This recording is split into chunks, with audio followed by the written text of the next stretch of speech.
Hey everyone, this is the video to accompany the lesson for Life Science week of April 27th, which is examining differences in traits within populations and to try to think about how these differences might improve an organism's survival. So for the introduction, the first thing you're going to do is think about differences in human traits, and you're going to make a list of them in your science notebook. So we have differences, all of us. Maybe we're different in height, eye color, hair color. Come up with a few of your own as well. The next part, on page 2 of your packet, there is a chart for you, and it lists some different human traits, and you're supposed to circle which one applies for you. So if you look at your earlobe, you can look and see, is it attached or is it free? And go down the list of the 5 and circle the one that applies to you. Next, you need to interview 10 different people. So you can interview people in your family, and you can make some phone calls, and you're going to ask them about these different traits. And you're going to keep a tally in your packet for the traits. So for example, I interviewed 10 people. For their earlobes, I found that 5 of them had a free earlobe, 5 of them had an attached earlobe. So I then used the formula here, which 5 out of 10 times 100, that's obviously 50% of my population had a free earlobe and 50% had an attached earlobe. So do that for the 5 traits in your chart and see what percentages you come up with. Next, for number 2, you're going to find some living things in your environment, and you were asked to do this at the end of last week, so you may already have them, and you're going to be comparing the traits of these organisms. So as you can see, I have a collection here, and I will put some close-up videos in the photos, but you could gather some fruits or some vegetables, if you can find some pine cones or some leaves. So find some different organisms that you can make observations. And then you are going to observe them for differences. Try to find differences in traits for them. And you're going to write those differences in your science notebook. So I'll just look up here. I gathered 5 flowers from an azalea bush that I had outside.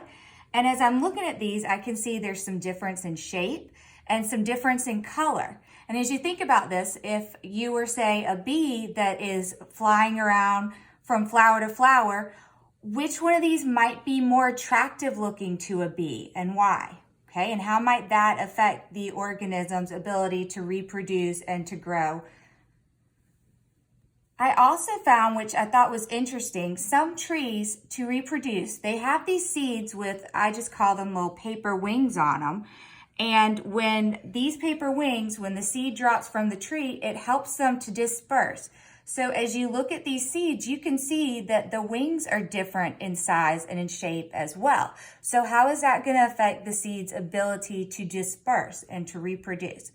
So collect your 5 organisms and make some observations, and you can put it in your science notebook of differences amongst traits. And you can also do an illustration of these things as well.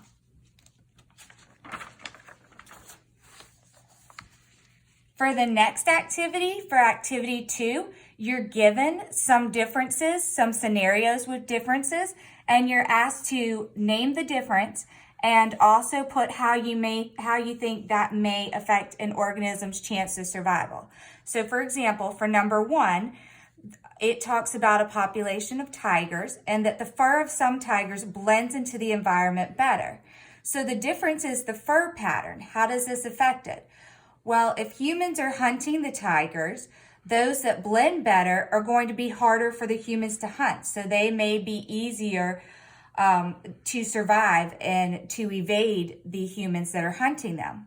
Also, if these tigers that blend into the environment are hunting themselves for deer or other prey, it may be easier for them to sneak up on their prey. So think about how these different scenarios, the difference in their traits, may affect the organism's ability to survive.